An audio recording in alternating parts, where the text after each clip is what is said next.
Hey guys, welcome back. അപ്പോൾ പുതിയ വർഷം 2025 ഒരുപാട് പേര് ഫോൺസൊക്കെ വാങ്ങാൻ വേണ്ടി പ്ലാൻ ചെയ്യുന്നുണ്ട്. അപ്പം ഒരു ബെസ്റ്റ് ഫോൺ എങ്ങനെ സെലക്ട് ചെയ്യാം ഈ ഒരു 2025?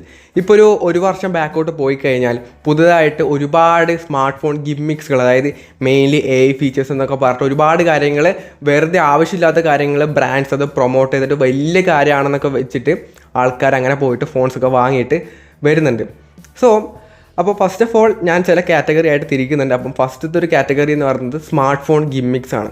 അതായത് AI എന്നൊക്കെ പറയുന്ന ചില പരിപാടികൾ എല്ലാ ഫോൺസിലും വരുന്നുണ്ട്. ഇപ്പോഴത്തെ ആപ്പിളിൻ്റെ ഇൻ്റലിജൻസ് അല്ലെങ്കിൽ സാംസങ്ങിൻ്റെ ഗാലക്സി AI, അങ്ങനെ പല ബ്രാൻഡ് പല പേരിൽ AI സംഭവം വിളിക്കുന്നുണ്ട്.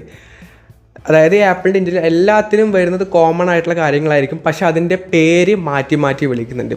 ശരിക്കും AIനെ കൊണ്ട് എന്തെങ്കിലും യൂസ്ഫുൾ ഉണ്ടോ? ശരിക്കും പറഞ്ഞു കഴിഞ്ഞാൽ ഇപ്പം ഏറ്റവും കൂടുതൽ യൂസ്ഫുൾ ആയിട്ടുള്ള AI ഫീച്ചേഴ്സ് എന്നൊക്കെ എടുത്ത് പറയുന്ന കാര്യം എന്ന് പറഞ്ഞത് ഈ കോൾ ചെയ്യുന്ന സമയത്ത് ട്രാൻസ്ലേറ്റ് ചെയ്യുന്ന ഓപ്ഷൻ ഉണ്ട്. അത് ശരിക്കും പറഞ്ഞു കഴിഞ്ഞാൽ മലയാളം ഇതുവരെ വന്നിട്ടില്ല ഇതിലും.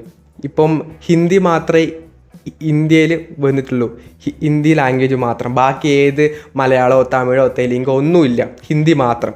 അപ്പോൾ നിങ്ങൾക്ക് ഹിന്ദി, ഇപ്പോൾ നിങ്ങൾ ഹിന്ദിയാണ് പറയുന്നുണ്ടെങ്കിൽ ബാക്കിയുള്ളവർ ഇങ്ങോട്ട് ഇംഗ്ലീഷാണ് പറയുന്നുണ്ടെങ്കിൽ അത് വെച്ച് ട്രാൻസ്ലേറ്റ് ചെയ്യാൻ വേണ്ടി പറ്റും. അല്ലാതെ നമ്മളിപ്പോൾ ഇവിടുന്ന് മലയാളം പറഞ്ഞു കഴിഞ്ഞാൽ അപ്പുറം ഇരിക്കുന്ന ഹിന്ദി ആണെങ്കിൽ അങ്ങനെ മാറ്റാൻ വേണ്ടി പറ്റില്ല. സോ മലയാളം ഇതുവരെയും അത് അവൈലബിൾ ആയിട്ടില്ല. അപ്പം അതൊരു ഫീച്ചറായിട്ട് തോന്നുന്നില്ല നമുക്ക്, അതുവരെ ഇതൊരു യൂസ്ഫുൾ ആയിട്ടുള്ള കാര്യമല്ല.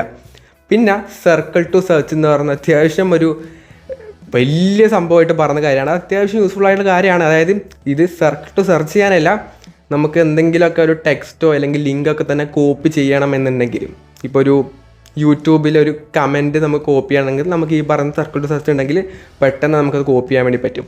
അങ്ങനെ ചില ഫീച്ചർ ഉണ്ട്. അതായത് ടെക്സ്റ്റ് കോപ്പി ചെയ്യാൻ വേണ്ടി പറ്റുന്ന ഫീച്ചർ ഉണ്ട്, സ്കെച്ച് ടു ഇമേജ്, അല്ലെങ്കിൽ ഇറൈസ് ചെയ്യുന്ന ഓപ്ഷൻ, അല്ലെങ്കിൽ ഫോട്ടോ കുറച്ചും കൂടെ ക്വാളിറ്റി ആയിട്ട് എൻഹാൻസ് ചെയ്യുന്ന അങ്ങനെ ചില ഫീച്ചേഴ്സ് ഉണ്ട്. ഇതൊക്കെ പറഞ്ഞ ഒരു തേർഡ് പാർട്ടി ആപ്പിൻ്റെ ആവശ്യമില്ലാതെ നമുക്ക് ഫോണിൽ തന്നെ ചെയ്യാൻ വേണ്ടി പറ്റുന്ന കാര്യങ്ങൾ മാത്രമാണ് ഈ AI കൊണ്ട് ഉദ്ദേശിക്കുന്നത്. അല്ലാതെ വേറെ വലിയ സംഭവങ്ങളൊന്നും AI പറ്റിയില്ല. ഇതാണ് മെയിൻലി സംഭവം. അപ്പോൾ ആ കാര്യങ്ങൾ നോക്കുക, അല്ലാതെ വെറുതെ AI ആണ് വലിയ സംഭവമാണെന്ന് വെച്ചിട്ടൊന്നും പോകേണ്ട ആവശ്യമില്ല. ഈ കോമൺ ആയിട്ടുള്ള സംഭവങ്ങളാണ് മെയിനായിട്ട് ഇതിൽ വരുന്നത്. പിന്നെ വരുന്ന കോമൺ ആയിട്ടുള്ള കാര്യമാണ് അതായത് അപ്ഡേറ്റ്. ഇപ്പോൾ ഒരു ബഡ്ജറ്റ് ഫോണിൽ തന്നെ 4 വർഷം 5 വർഷം 7 വർഷത്തേക്കുള്ള അപ്ഡേറ്റ് ഒക്കെ പ്രൊവൈഡ് പറയുന്നുണ്ട്. പണ്ടൊക്കെ ആണെങ്കിൽ ഐഫോൺസിൽ മാത്രമായിരുന്നു ഈ പറയുന്ന അപ്ഡേറ്റ് സംഭവം ഉണ്ടായത്, ഒരു 5-6 വർഷം 7 വർഷത്തേക്ക് അപ്ഡേറ്റ്. അത് കണ്ടിട്ട് സാംസങ് അത് ഫോളോ ചെയ്തു. പിന്നെ ബാക്കിയുള്ള ബ്രാൻഡും ഫോളോ ചെയ്യാതിരിക്കാൻ പറ്റൂല, അങ്ങനെ അവരും ഫോളോ ചെയ്തു. ശരിക്കും പറഞ്ഞു കഴിഞ്ഞാൽ അത്രത്തോളം ഒന്നും ഒരാളും ഒരു ആൻഡ്രോയിഡ് ഫോൺ യൂസ് ചെയ്യാൻ വേണ്ടി പോകുന്നില്ല. 7 വർഷമൊന്നും അത് ചത്തങ്ങ് പോവും. ഇപ്പോൾ ഒരു കോമൺ ആയിട്ടൊരു ബഡ്ജറ്റ് റേഞ്ച് ഫോണാണെങ്കിൽ തന്നെ ഒരു 3 വർഷം കൂടിപ്പോയ ഒരു 4 വർഷം ആകുമ്പോഴത്തേക്ക് തന്നെ അതിൻ്റെ ഒരു അവസ്ഥ കഴിയും.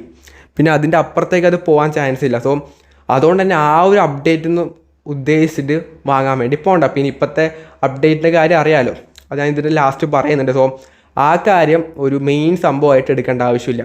പിന്നെയാണ് ഈ പറഞ്ഞ വിർച്വൽ റാം, അതായത് സ്റ്റോറേജ് റാമാക്കി മാറ്റിയിട്ട് കുറച്ചും കൂടെ ബെറ്റർ എക്സ്പീരിയൻസ് തരുന്നതാണ് ബ്രാൻഡുകൾ പറയുന്നത്. അതും മാത്രം പ്രോപ്പറായിട്ട് വർക്ക് ചെയ്യുന്നൊരു കാര്യമല്ല. സോ അതും നിങ്ങൾ വിടുക, അതൊന്നും ഒരു മെയിൻ ഫീച്ചറായിട്ടൊന്നും കാണണ്ട. അതായാലും വെറുതെ ഒരു സ്മാർട്ട് ഫോൺ അവർ സെയിൽ ചെയ്യാൻ വേണ്ടി എടുക്കുന്ന ഒരു ഗിമ്മിക്സ് മാത്രമാണ്, ആ രീതിയിൽ മാത്രം കാണും ഇത്രയും കാര്യങ്ങൾ.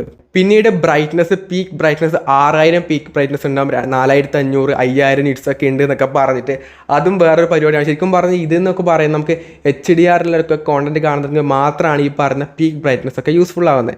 അല്ലാതെ വെയിലത്ത് പോയി കഴിഞ്ഞാലൊന്നും ഈ പറയുന്ന 6000 നിറ്റ്സ് പീക്ക് ബ്രൈറ്റ്നസ് ഒന്നും വരാൻ വേണ്ടി പോകുന്നില്ല. അതിനാണ് HBM, ഹൈ ബ്രൈറ്റ്നസ് മോഡ് എന്നൊരു സംഭവമുണ്ട്. അത് എത്രത്താണോ ഉള്ളത് അതിലാണ് യൂസ്ഫുൾ. അല്ലാതെ ഈ പറഞ്ഞ സംഭവം ഒരു യൂസ്ഫുൾ ഇല്ലാത്ത കാര്യമാണ്. സോ ഇങ്ങനെയുള്ള ഗിമ്മിക്സിലൊന്നും പോയി പെടാതിരിക്കുക. അപ്പം ഈ കാര്യങ്ങൾ മെയിനായിട്ട് ശ്രദ്ധിക്കുക. ഇനി എങ്ങനെ ഒരു പെർഫെക്റ്റ് ആയിട്ടുള്ള ഫോൺ സെലക്ട് ചെയ്യുക എന്നുള്ള കാര്യം പറഞ്ഞുതരാം. അതായത് നിങ്ങൾ ഫസ്റ്റ് ഓഫ് ഓൾ ആയിട്ട് നിങ്ങൾക്കൊരു ബഡ്ജറ്റ് ഉണ്ടാവും. ആ ഒരു budget first of all fix ചെയ്യുക. 10K ആണെങ്കിൽ 10K, അങ്ങനെ അധികം കൂടാൻ വേണ്ടി പോയത് ഒരു 10K 11K 12K അങ്ങനെ നിങ്ങൾ ഫിക്സ് ചെയ്യുക. അതായത് 10K എന്ന് വെച്ചിട്ട് 50K 80K അങ്ങനെ പോകരുത്. 10K എന്ന് വെച്ചാൽ 11 അല്ലെങ്കിൽ 12 ആ റേഞ്ച് മാത്രം കൂട്ടുക. അതിനുശേഷം നിങ്ങൾ യൂട്യൂബിൽ തന്നെ ഒരുപാട് വീഡിയോസ് ഉണ്ടാവും. ബെസ്റ്റ് സ്മാർട്ട് ഫോണിൻ്റെ 10K എന്നൊക്കെ സെർച്ച് ചെയ്ത് മലയാളമോ ഹിന്ദിയോ എല്ലാ ലാംഗ്വേജിലും പല തരത്തിലുള്ള വീഡിയോസ് ഉണ്ടാവും. അതിൽ നിങ്ങളൊരു 4-5 വീഡിയോസൊക്കെ കാണാം. അങ്ങനെ കാണുന്ന സമയത്ത് അതിലവർ ബെസ്റ്റായിട്ടുള്ള 5 ഫോൺസോ 4 ഫോൺസോ ഒക്കെ ഷെയർ ചെയ്യുന്നുണ്ടാവും. അപ്പോൾ തന്നെ നിങ്ങൾക്ക് ഏകദേശം ഒരു ഐഡിയ കിട്ടും ഈ ഫോൺസൊക്കെയാണ് ഇപ്പോൾ ഉള്ളതിൽ ലേറ്റസ്റ്റ് ആയിട്ടുള്ള ഫോൺസ് എന്നുള്ളത്. ആ കാര്യം മനസ്സിലാക്കാൻ വേണ്ടി മാത്രമാണ് ഈ പറയുന്ന വീഡിയോ കാണേണ്ടത്. അപ്പോൾ നിങ്ങൾക്ക് ഏകദേശം ഒരു ഐഡിയ കിട്ടും ഇത്രയും ഫോൺസ് ഈ പ്രൈസ് റേഞ്ചിൽ ഇപ്പം നല്ലതായിട്ടുണ്ട്, ഒരു 5 ഫോൺസ് നല്ലതായിട്ടുണ്ട്, നിങ്ങൾ നോട്ട് ചെയ്ത് നോക്കാം. ഇനി അതിൽ നിന്നാണ് നിങ്ങൾക്ക് പെർഫെക്റ്റ് ആയിട്ടുള്ള ഫോൺ നിങ്ങൾ സെലക്ട് ചെയ്യേണ്ടത്. ഇപ്പോൾ പ്രോസസ്സർ ആണെങ്കിൽ തന്നെ സ്നാപ്ഡ്രാഗൺ ഉണ്ട്, മീഡിയാടെക് ഉണ്ട്, എക്സിനോസ് ഉണ്ട്, ആപ്പിളിൻ്റെ ആണെങ്കിൽ ബയോണിക് ഒക്കെ തന്നെയുണ്ട്. ആപ്പിൾ പിന്നെ വേറെ അതിന് പിന്നെ അങ്ങനെ കമ്പയർ ചെയ്യേണ്ട ആവശ്യമില്ല. അപ്പോൾ നോർമലി ആൻഡ്രോയിഡ് ഫോൺസിലൊക്കെ ഇപ്പം ഡിമെൻസിറ്റി 9200, ഡിമെൻസിറ്റി 800 അങ്ങനെ പല പേരിൽ പല ചിപ്സെറ്റ് ഉണ്ട്. സ്നാപ്ഡ്രാഗണിൽ തന്നെ 7S Gen 3, 7S Gen 2, 7S Gen 1, 7+ Gen 3 അങ്ങനെ നമുക്കിങ്ങനെ കൺഫ്യൂഷൻ വരുന്ന രീതിയിലുള്ള പേരുകളിലാണ് ഈ പറഞ്ഞ ചിപ്സെറ്റിൻ്റെ ഒക്കെ തന്നെ പേര് കൊടുത്തിട്ടുള്ളത്. അപ്പം ആ കൺഫ്യൂഷൻ ഒഴിവാക്കാൻ വേണ്ടിയിട്ട് നിങ്ങൾ ഈ 5 ഫോൺസിൻ്റെയും ജസ്റ്റ് യൂട്യൂബിൽ സെർച്ച് ചെയ്ത് നോക്കുക. അതായത് ഈ ഒരു ഫോണിൻ്റെ AnTuTu ബെഞ്ച്മാർക്ക് സ്കോർ എന്നൊക്കെ പറഞ്ഞ് ആ ഒരു നമ്പർ കൗണ്ടിലായിരിക്കും ആ ഒരു ഫോണിൻ്റെ പെർഫോമൻസ് നിങ്ങൾക്ക് എത്ര ആണെന്നുള്ളത് നിങ്ങൾക്ക് മനസ്സിലാവുന്നതായിരിക്കും. അതായത് ഇപ്പോൾ ഒരു ഫോൺ ഇപ്പോൾ ഒരു 10 lakh ആണ് AnTuTu സ്കോർ കിട്ടുന്നത്, മറ്റൊരു ഫോൺ 11 lakh ആണ്, കുറച്ചും കൂടെ പെർഫോമൻസ് ആ ഒരു ഫോൺ ഉണ്ടാവും. സോ നിങ്ങൾക്ക് ബേസിക്കലി ആ ഒരു ഫോണിൻ്റെ ഓവറോൾ പെർഫോമൻസ് അറിയണമെന്നുണ്ടെങ്കിൽ ആ പറഞ്ഞ AnTuTu സ്കോർ വെച്ചിട്ട് നിങ്ങൾക്ക് കാൽക്കുലേറ്റ് ചെയ്യാൻ വേണ്ടി പറ്റുന്നതായിരിക്കും. സോ ആ രീതിയിൽ നിങ്ങൾക്ക് ഇതിൻ്റെ പെർഫോമൻസ് റേഞ്ച് നോക്കാം. ഇനി ക്യാമറ മെഗാ പിക്സലോ, അതിലിപ്പം മെഗാ പിക്സൽ ഇത്രയുണ്ട്, 100 MB ഉണ്ട്, 200 MB ഉണ്ട്, മറ്റേൽ 50 ഉള്ളൂ അല്ലെങ്കിൽ മറ്റേൽ 32 ഉള്ളൂ എന്നൊന്നും വിചാരിക്കേണ്ട ആവശ്യമില്ല. അതുപോലെ തന്നെ സെൻസർ, അതിൽ സോണി സെൻസർ ഉണ്ട്, ഇതിൽ സാംസങ് ഉള്ളൂ, സോണിയാണ് ബെറ്റർ. അങ്ങനെ നോക്കാതെ ആ ഒരു ഫോണിൻ്റെ ഒരു ഫുൾ ഡീറ്റെയിൽ ആയിട്ടുള്ള ക്യാമറ റിവ്യൂസ് അവൈലബിൾ ആണ്. അത് പോയിട്ട് ഡീറ്റെയിൽ ആയിട്ട് നോക്കാം നിങ്ങൾക്കത് ഇഷ്ടപ്പെട്ടോ എന്നുള്ളത്. ഫോർ എക്സാമ്പിൾ iPhone 16 എടുക്കുന്ന ഫോട്ടോയും സാംസങ്ങിൻ്റെ S24 എടുക്കുന്ന ഫോട്ടോസും ഏകദേശമൊക്കെ സെയിം ആയിരിക്കും, പക്ഷെ അതിൻ്റെ കളർ ടോണും കാര്യങ്ങളൊക്കെ ചെറിയ ഇതിലുള്ള വ്യത്യാസം ഉണ്ടാകും. അപ്പം ഇപ്പം എനിക്ക് ചിലപ്പം iPhone 16 ക്യാമറയ്ക്ക് ഇഷ്ടപ്പെട്ടെ, നിങ്ങൾക്ക് ചിലപ്പം S24 ആയിരിക്കും. അപ്പോൾ അതുകൊണ്ട് തന്നെ ഓരോരാൾക്ക് അത് പേഴ്സണലായിട്ട് ടേസ്റ്റ് ഉണ്ട് ആ കാര്യത്തിൽ തന്നെ. അപ്പോൾ അതുകൊണ്ട് തന്നെ ക്യാമറ റിവ്യൂസ് പ്രോപ്പറായിട്ട് നോക്കിയിട്ട് നിങ്ങൾക്ക് ഏതാണോ നല്ല ക്യാമറ ആയിട്ടുള്ള ഫോൺ ഇഷ്ടപ്പെട്ടെ അത് പോയിട്ട് ചൂസ് ചെയ്യുക എന്നുള്ളതാണ് മെയിനായിട്ട് ക്യാമറയുടെ കാര്യത്തിൽ പറയാനുള്ളത്. പിന്നീട് ഡിസ്പ്ലേ ആണ്. ഒരു 10K റേഞ്ചൊക്കെ ആണെങ്കിൽ ഒരു ഫുൾ HD ഉള്ള ഡിസ്പ്ലേ, ഒരു 1080p റെസൊല്യൂഷനിലെ ഡിസ്പ്ലേ ഉള്ള ഫോൺ എടുക്കാൻ വേണ്ടി മാക്സിമം നോക്കാം. ഇനി ഒരു 25K എബോ 30K ആ റേഞ്ചൊക്കെ ആണെങ്കിൽ ഒരു 1.5K റെസൊല്യൂഷൻ ഡിസ്പ്ലേ ആ റേഞ്ചിലുള്ള ഫോൺസ് ഇതിപ്പോൾ കോമൺ ആയിട്ട് വരുന്നുണ്ട്. അതിൻ്റെ മുകളിലേക്ക് പോയി കഴിഞ്ഞാൽ 2K റെസൊല്യൂഷൻ വരെ വരുന്നുണ്ട്. സോ അത് പിന്നെ ഒട്ടുമിക്ക എല്ലാ ഫോൺസിലും അത് കൊടുത്തിട്ടുണ്ട്. അപ്പോൾ പിന്നെയുള്ള കാര്യമാണ് എല്ലാ ഫോണിലും സൂപ്പർ AMOLED, ഡൈനാമിക് AMOLED, അതുപോലെ തന്നെ normal AMOLED display, OLED, POLED, GOLED അങ്ങനെ ഒരുപാട് പേരിൽ ഈ പറയുന്ന OLED ഡിസ്പ്ലേസ് അവൈലബിൾ ആണ്. ഇതൊക്കെ ചെറിയ ചെറിയ വ്യത്യാസങ്ങൾ മാത്രമേ ഉണ്ടാവും, എന്നാലും ഇതൊക്കെ കോമൺ ആയിട്ട് OLED ആയിട്ടുള്ള ഡിസ്പ്ലേസ് ആണ്. അപ്പോൾ അത് നിങ്ങൾ നോക്കേണ്ട ആവശ്യമില്ല. കാരണം നമ്മളിപ്പോൾ 2 ഫോൺസ് യൂസ് ചെയ്യുന്നുണ്ടെങ്കിൽ ഇപ്പം ഇവിടെ ഒരു ഡൈനാമിക് AMOLEDും ഇപ്പുറത്തൊരു നോർമൽ POLED അല്ലെങ്കിൽ നോർമൽ ആയിട്ടുള്ള OLED ഡിസ്പ്ലേ ആണ് യൂസ് ചെയ്യുന്നത്, നമുക്ക് ആ ഒരു കളർ ആക്യുറസിയും കാര്യങ്ങളൊക്കെ തന്നെ ഒരു വ്യത്യാസം വരും. എന്നല്ലാതെ വലിയ വ്യത്യാസം ഉണ്ട്. നമ്മൾ ഒറ്റ ഫോണായിട്ട് എന്തായാലും ഒരു ഫോണൊക്കെ ആയിരിക്കുമല്ലോ മെയിനായിട്ട് യൂസ് ചെയ്യുന്നത്. അപ്പോൾ അത് വലിയൊരു വ്യത്യാസമായിട്ട് തോന്നാൻ വേണ്ടി പോകുന്നില്ല. സോ അങ്ങനെയുള്ള കാര്യങ്ങൾ മെയിനായിട്ട് ശ്രദ്ധിക്കാതിരിക്കുക. പക്ഷേ അതിലും കാര്യമുണ്ട്, ചെറിയ രീതിയിലുള്ള ഒരു കളർ ആക്യുറസിയും കാര്യങ്ങളൊക്കെ കുറച്ചും കൂടെ കൂടുതലായിരിക്കും ഈ പറഞ്ഞ ഡൈനാമിക് AMOLED ഡിസ്പ്ലേക്ക്. അല്ലാതെ വലിയ വ്യത്യാസമൊന്നും അങ്ങനെ ഇല്ല. നമ്മൾ കോമൺ ആയിട്ട് യൂസ് ചെയ്യുമ്പോൾ ഒറ്റ ഫോണൊക്കെ യൂസ് ചെയ്യുമ്പോൾ അത് നമുക്ക് തോന്നത്തില്ലടോ, ആ വ്യത്യാസം തോന്നില്ല. നിങ്ങൾക്ക് ആദ്യം തന്നെ ഒരു ഐഡിയ വേണം നിങ്ങൾ എന്തിനാണ് ഒരു ഫോൺ വാങ്ങുന്നുണ്ട്. അതായത് ഗെയിമിങ്ങിനാണോ, ക്യാമറ ആണോ, അല്ല മൾട്ടിമീഡിയ അധികം സിനിമ കാണാനാണോ, അല്ലെങ്കിൽ ഓവറോൾ ബാറ്ററി ആണ് വേണ്ടത്, അല്ലെങ്കിൽ നിങ്ങൾക്ക് എല്ലാം യൂസ് ചെയ്യുന്നൊരു ഓൾറൗണ്ട് ഫോണാണോ എന്നുള്ളത് ആദ്യം തീരുമാനിക്കുക. അപ്പോൾ ആ രീതിയിൽ നിങ്ങൾ ബെസ്റ്റായുള്ള ഫോൺസ് നിങ്ങൾക്ക് തന്നെ സെലക്ട് ചെയ്യാൻ വേണ്ടി പറ്റും. പിന്നെയുള്ള കാര്യം, ഒരു ഫോൺ വാങ്ങിച്ചതിന് ശേഷം മന്ത്ലി സെക്യൂരിറ്റി പാച്ച് അപ്ഡേറ്റ് എന്ന് പറഞ്ഞൊരു അപ്ഡേറ്റ് വരും. ആ ഒരു അപ്ഡേറ്റ് വന്ന പാടും പോയി ചെയ്യാതിരിക്കുക. കാരണം ഇത് വന്ന് കഴിഞ്ഞ് ചെയ്ത പാടും ചിലപ്പം ഫോണിൻ്റെ ഗ്രീൻ ലൈൻ വരാനുള്ള ചാൻസസ് ഉണ്ട്. അതുകൊണ്ട് തന്നെ വന്ന് കഴിഞ്ഞ് അതിൻ്റെ റിവ്യൂ നോക്കുക. അതായത് യൂട്യൂബ് അല്ലെങ്കിൽ ട്വിറ്ററിലൊക്കെ സെർച്ച് ചെയ്ത് നോക്കുക ഏതെങ്കിലും ഇഷ്യൂസൊക്കെ ഉണ്ടോ ഈ ഒരു അപ്ഡേറ്റിന്. ഇഷ്യൂസ് ഇല്ലെങ്കിൽ കുറച്ച് കഴിഞ്ഞിട്ട് അത് അപ്ഡേറ്റ് ചെയ്യുക. അല്ലാതെ വന്നപാട് അപ്ഡേറ്റ് ചെയ്തിട്ട് വെറുതെ പണി ഉണ്ടാക്കാൻ നിൽക്കണ്ട.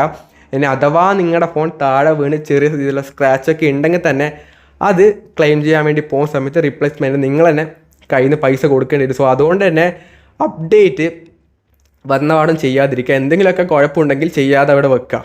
സോ അതാണ് നല്ലത്. അപ്പം ചാടിപ്പോയിട്ട് അപ്ഡേറ്റ് ചെയ്യാതിരിക്കാം. ഇനി ഏത് ടൈമിലാണ് ഒരു ബെസ്റ്റ് ആയിട്ടുള്ള നല്ല പ്രൈസിന് ഫോൺ വാങ്ങാൻ വേണ്ടി പറ്റുമെന്ന് വെച്ച് കഴിഞ്ഞാൽ എല്ലാവർക്കും അറിയുന്ന കാര്യം തന്നെയാണ്. ഒരു സെപ്റ്റംബർ ഒക്ടോബർ മാസമൊക്കെ ആകുമ്പോൾ big billion day, great Indian festival, അങ്ങനെ ഓഫർ കാലം വരും.